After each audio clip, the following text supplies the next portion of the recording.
et bienvenue sur notre chaîne chrétienne. Aujourd'hui, nous allons parler d'un sujet profond qui touche énormément de personnes.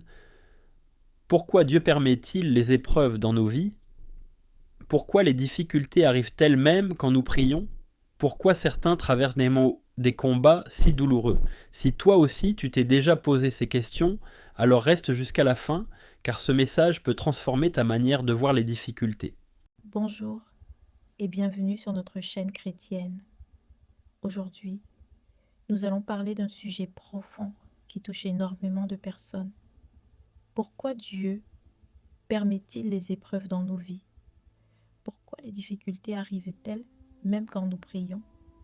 Pourquoi certains traversent des combats si douloureux? Si toi aussi tu t'es déjà posé ces questions, alors reste jusqu'à la fin, car ce message peut transformer ta manière de voir les difficultés. Jacques 1,12. Heureux l'homme qui supporte patiemment la tentation, car après avoir été éprouvé, il recevra la couronne de vie. La Bible nous montre clairement que les épreuves font partie du parcours des enfants de Dieu. Partie 1. Les épreuves ne signifient pas que Dieu t'a abandonné. Beaucoup pensent que lorsqu'ils souffrent, Dieu les a abandonnés. Mais ce n'est pas toujours vrai. Même les plus grands hommes de Dieu ont traversé des moments difficiles. Joseph a été vendu par ses frères. Job a tout perdu. David a été poursuivi. Même Jésus a souffert. Pourtant, Dieu était avec eux. Parfois, Dieu utilise les épreuves pour nous rendre plus forts, plus sages et plus proches de lui. Partie 2. Dieu utilise les épreuves pour former ton caractère. L'or passe par le feu pour devenir pur. De la même manière, certaines difficultés servent à purifier notre foi. Les épreuves développent la patience, renforcent notre confiance en Dieu, nous apprennent à dépendre du Seigneur.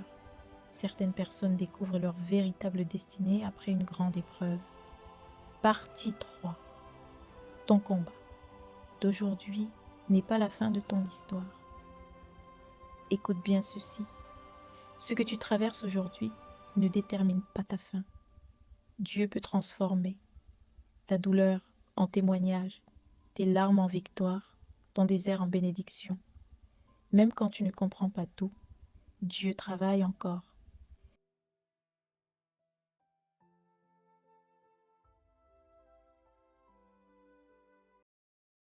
Tu pries, mais les problèmes continuent. Tu crois en Dieu, mais les combats deviennent au plus grands. Parfois tu demandes, Seigneur, pourquoi moi? Pourquoi les épreuves? Pourquoi la douleur? Pourquoi les larmes? Aujourd'hui, à travers cet enseignement puissant, nous allons comprendre une vérité que plusieurs ignorent. Dieu peut utiliser les épreuves pour transformer une destinée. Pourquoi Dieu permet-il les épreuves? Les épreuves ne signifient pas que Dieu t'a abandonné. Plusieurs pensent que lorsqu'ils souffrent, Dieu les a abandonnés. Mais la Bible nous montre le contraire. Ésaïe 43,2. Si tu traverses les eaux, je serai avec toi, et les fleuves, ils ne te submergeront point. Dieu n'a jamais promis une vie sans combat, mais il a promis sa présence au milieu des combats. Jean 16,33. Vous aurez des tribulations dans le monde, mais prenez courage, j'ai vaincu le monde. Même, Joseph a été rejeté, David a été poursuivi, Job a tout perdu, Jésus lui-même a souffert. Les épreuves ne signifient pas l'absence de Dieu. Parfois, elles annoncent une grande transformation. Dieu utilise les épreuves pour fortifier ta foi. Jacques 1,3. L'épreuve de votre foi produit la patience. Une foi qui n'a jamais été testée reste fragile. Les combats spirituels développent la patience, la maturité, la dépendance envers Dieu. Romains 5, 3 à 4. La tribulation produit la persévérance, la victoire dans l'épreuve. Certaines personnes deviennent plus proches de Dieu après une grande douleur. Pourquoi?